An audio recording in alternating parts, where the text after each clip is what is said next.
పొత్తు పెట్టుకుంటది, కాంగ్రెస్ పార్టీ ఇప్పుడు పొత్తులోనే ఉంటది. ఎంఐఎం వాళ్ళ తెలంగాణ వ్యతిరేకి కానే కాదు, బికాస్ మైనారిటీ. ఇక అటు దానం నాగేందర్, నాకు గుర్తు హెచ్ఎంటీవీలో ఉన్న టైంలో దానం నాగేందర్ అనుచరులు దాడి చేస్తే ఉస్మానియా యూనివర్సిటీ విద్యార్థులతో డిస్కస్ చేసిన రోజులు నాకు తెలుసు. స్టూడియోకి వస్తే ఈవెన్ అందులో అప్పుడు రాజారాం యాదవ్ అనుకుంటా, లేకపోతే OUJSకి సంబంధించిన మన కొప్పుల రాజు, ఇట్లా చాలా మంది విద్యార్థులు వస్తే విద్యార్థులతో ఇంటర్వ్యూలు చేసిన రోజులు నాకు తెలుసు. దానం నాగేందర్ అనుచరులు వచ్చి కొడితే ఇక్కడ దెబ్బలు చూపించినటువంటి విజువల్ తెలుసు, వాళ్ళ వెనక్కి చూస్తే కనబడుతుంది. దానం నాగేందర్ 10 సంవత్సరాలు టీఆర్ఎస్ పార్టీలో ఉంటాడు, తర్వాత ఇప్పుడు కాంగ్రెస్ పార్టీలో ఉంటాడు. ఆయన తెలంగాణకు వ్యతిరేకం కాదు, రేవంత్ రెడ్డి. సో ఆయన తెలంగాణకు వ్యతిరేకం కాదు. అసలు ఏం మాట్లాడుతున్నారు వీళ్ళు?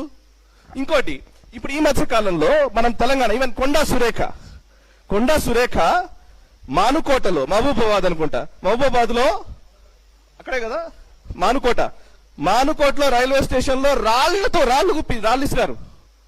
అప్పుడు ఇదే హరీష్ రావు వీళ్ళందరూ పోతుంటే రిపోర్ట్ చేసినాం లైవ్ రిపోర్టింగ్ లో. సో అంటే ఆ మానుకోట విధ్వంసం మర్చిపోయారు. టిఆర్ఎస్ పార్టీలో కొండా సురేఖ చేరగానే అయిపోయింది, తెలంగాణ వాదం పోయింది, అన్ని మిగతా వచ్చినాయి.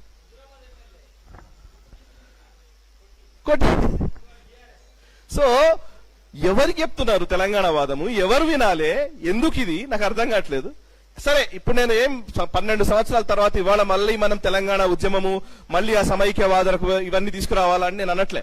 సమస్య ఏంటంటే ఒక ప్రొఫెసర్ చేసిన వ్యాఖ్యలని ఇవాళ తెలంగాణ వర్సెస్ ఆంధ్ర వైపు ఎందుకు తీసుకెళ్తున్నారు? ఆ వ్యాఖ్యలు ఆయన్నే వెనుక తీసుకున్నాడు అంటే నేను ఇందాక చెప్పిన కాన్స్పిరసీ, రాబోయే రోజుల్లో జరిగే కుట్రల్ని బేస్ చేసుకుని జరుగుతున్నటువంటి ప్రయత్నం ఇదంతా. ఇక చివరిగా కమ్యూనిస్ట్ పార్టీలు తెలంగాణ ఉద్యమానికి లేదా తెలంగాణ రాష్ట్రం ఏర్పడాలని సిపిఐ ఏమో సపోర్ట్ చేస్తుంది, సిపిఎం ఏమో సమైక్యవాదం అంటది, తెలంగాణకు వ్యతిరేకంగా స్టేట్మెంట్ ఇస్తుంది. సిపిఐ గతంలో ఎమర్జెన్సీకి సపోర్ట్ చేసిన సిపిఐ, ఎమర్జెన్సీ ఇందిరాగాంధీ విధించినప్పుడు ఎమర్జెన్సీకి బాహాటంగా సపోర్ట్ చేసినటువంటి communist party of India CPI ఈరోజు ప్రజాస్వామ్యం గురించి, రాజ్యాంగం గురించి మాట్లాడుతుంది. వాళ్ళు మాట్లాడొచ్చు, ఏం కాదు. మావోయిస్టులు అసలు రాజ్యాంగమే ఉండకూడదు, బూర్జువా రాజ్యాంగం అని చెప్పినటువంటి నాయకులు. బూర్జువా రాజ్యాంగం ఇది, ఈ రాజ్యాంగం పనికిరాదు, ఈ రాజ్యానికి వ్యతిరేకంగా కొత్త రాజ్యం క్రియేట్ చేయాలి, అది విప్లవం ద్వారానే సాధ్యపడుతుందని చెప్పినటువంటి మావోయిస్టులు వరవరరావు గారిని అరెస్ట్ చేయగానే మాకు మానవ హక్కులు ఉన్నాయంటారు. మానవ హక్కులు ఎక్కడ ఉంటాయండి? రాజ్యాంగంలో ఉంటాయి.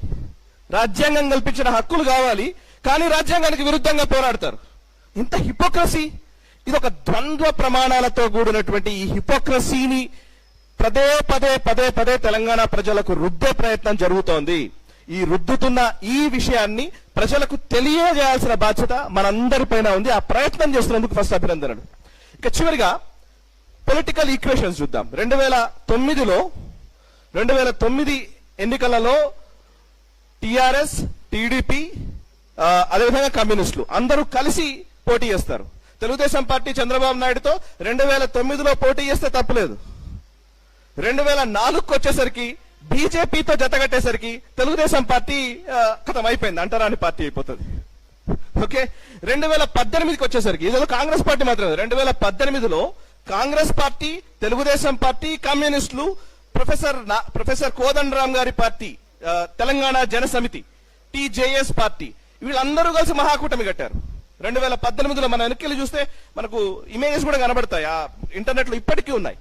ఉత్తమ్ కుమార్ రెడ్డి గారు, మల్లు భట్టి విక్రమార్క గారు, అటు ప్రొఫెసర్ కోదండరాం గారు, ఈవెన్ రాహుల్ గాంధీ, చంద్రబాబు నాయుడు గారు, వీళ్ళందరూ కలిసి ఒకటే స్టేజ్ మీద ఉంటారు 2018లో. 2018లో తెలంగాణ వాదం లేదా? ఇవాళ మాత్రం తెలంగాణ వాదం వచ్చిందా? అంటే మనకు అవసరమైనప్పుడు ఒకలాగా, మనకు అవసరం కానప్పుడు ఒకలాగా. సో ఈ పంథాలోకి ప్రజల్ని తీసుకెళ్ళి వాళ్ళకి ఎప్పుడు అనిపిస్తే అప్పుడు, అంటే ఆడ్ డే ఈవెంట్ డే అంటుంటారు, వాళ్ళకి అనిపించిన రోజు ఒకలాగా, వాళ్ళకి అనిపించిన రోజు ఒకలాగా. సో ఇప్పుడు మనం ఏమైనా మాట్లాడారు, మీరు తెలంగాణ ద్రోహులు, లేదంటే మీరు ఆంధ్ర ద్రోహులు. ఈవెన్ ఆంధ్రాలో కూడా ఇదే పరిస్థితి ఉంది. ఏమైనా ఎక్కువ మాట్లాడారు మీరు ఆంధ్ర ద్రోహి. సో వాళ్ళ వైఫల్యాల్ని కప్పిపుచ్చుకోవడం కోసం మనకు ఒక కొత్త పదాలని క్రియేట్ చేసి దాన్ని విలన్ గా, అట్లాంటి వ్యక్తుల్ని విలన్లుగా చూపించి వాళ్ళ పబ్బం వాళ్ళు గడుపుకుంటున్నారు. మిత్రులారా, ఈ సందర్భంగా ఒకే ఒక మాట, కశ్మీర్ విషయంలో మనం చూసాం నిన్న పవన్ కళ్యాణ్ గారు అన్న మాటని వీళ్ళందరూ ఏం చేస్తున్నారంటే తెలంగాణవాదం ఉగ్రవాదమా అలా ఎలా అంటారని వ్యాఖ్యలు చేస్తున్నారు. నేను చాలా సింపుల్ గా చెప్పాలనుకున్నా. మొట్టమొదట కశ్మీరీ వాదం కూడా కశ్మీర్ వేరు, కశ్మీరియత్ అనే ఒక మాట నుంచే పుట్టింది. కశ్మీరియత్ వేరు, ఈ భారతదేశానికి కశ్మీరియత్ కి డిఫరెన్స్ ఉంది అనే మాటతోటే అది పుట్టింది. పుట్టిన తర్వాత దాన్ని రాజకీయ పార్టీలు దాన్ని అలాగే పెంచి పోషించాయి. ఆర్టికల్ 370 పెట్టి 35 పెట్టి మీరు వేరు మేము వేరు అనే భావనని ఒక 50 ఏళ్లు క్రియేట్ చేశారు. 1980-90లకు వచ్చేసరికి మారణ హోమం సృష్టించారు. కాశ్మీరీ హిందువుల్ని తరిమేశారు. కవిత సపోర్ట్ చేసింది. ఎస్, ఇదే కవిత కశ్మీర్ ని ఎలాగైతే మీరు భారతదేశం తీసుకుందో అట్లా తెలంగాణలో మీరు ఎక్సీడ్ చేశారన్నామే స్టేట్మెంట్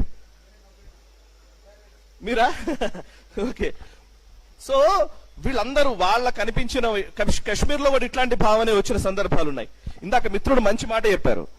మనము ఒక విషయాన్ని ఏం చేస్తారంటే వాళ్ళకి అవసరమైనప్పుడేమో కులాన్ని తీసుకొస్తారు, అవసరం లేనప్పుడు కులాన్ని తీసుకురారు. ఫర్ ఎగ్జాంపుల్, బంగ్లాదేశ్ లో హిందువుల మీద దాడులు జరుగుతున్నాయి, పాకిస్తాన్ లో హిందువుల మీద దాడులు జరుగుతున్నాయి. అక్కడ హిందువులు అంటారు ఎందుకంటే తెలివిగా అక్కడ నిజానికి ఈరోజు దాడులకు గురవుతుంది దళితులు, బడుగు బలహీన వర్గాలకు చెందిన వాళ్ళు చాలా మంది వాళ్ళ దాడులకు గురవుతున్నది. అక్కడ పాకిస్తాన్ వాళ్ళు అక్కడే మగ్గిపోయారు. కొంచెం అగ్ర కులాలకు చెందిన వీళ్ళు బయటకు వచ్చేసారు. అంతో ఎంతో డబ్బులు కొంత కూడగట్టుకున్నారు, ఏదో చేసి వచ్చేసారు. బట్ అక్కడ నిలిచిపోయిన వాళ్ళంతా వాళ్ళే. జోగేంద్రనాథ్ మండల్ ఉదాహరణ. జోగేంద్రనాథ్ మండల్ గారు ఇలాగే అంబేద్కర్ గారు లాగా ఆయన పాకిస్తాన్ కి సపోర్ట్ చేశారు. దళిత నాయకుడు, బంగ్లాదేశ్ కి సంబంధించి ఆయన అక్కడ వెళ్ళిన వ్యక్తి. 1950కి వచ్చేసరికి ఊచకోతలు కోయడంతో ఆయన వచ్చి మళ్ళీ కోల్కతాలో సెటిల్ అయ్యారు. సో దళితుల పైన జరుగుతున్నటువంటి దాడుల విషయం వస్తేనేమో పాకిస్తాన్ లో మైనారిటీలు ముస్లింలు చేసే దాడులు వచ్చినప్పుడేమో హిందువులు ముస్లింలు అదొక ఇరు వర్గాల ఘర్షణ.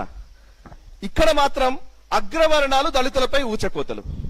సో సెలెక్టివ్ అప్రోచ్, ఈ సెలెక్టివ్ అప్రోచ్ తోటే ఇవాళ తెలంగాణ వర్సెస్ ఆంధ్ర అనే ఒక లేని అంశాన్ని తెరపైకి తెచ్చారు. దీన్ని మనం ముక్త కంఠంతో ఖండించాలి. భారత్ మాతాకి జై. తెలంగాణ ఉద్యమం ఏ ఒక్కరి సొత్తో కాదు, సబ్బండ వర్ణాలు ప్రతి ఒక్కళ్ళు, అంటే ఇందులో సకల జనుల సమ్మె అనే మాట పేరుకు చెప్పలే, సకల జనులు కలిసి పోరాడినటువంటి నేల ఈ తెలంగాణ. ఈ తెలంగాణ గడ్డ మీద ఎవడైనా తప్పు చేస్తే ఇక్కడనే బొంద పెడదాం, బయటోడు తప్పు చేస్తే పొలిమేరలు దాటేదాకా తరిమి కొడదామని కాళోజీ గారు చెప్పారు. ఎస్, ఆ స్ఫూర్తి వాళ్ళ కావాలి. ఇక్కడున్నోడు తప్పు చేస్తే ఇక్కడనే బొంద పెట్టే పరిస్థితులు కూడా రావాలి.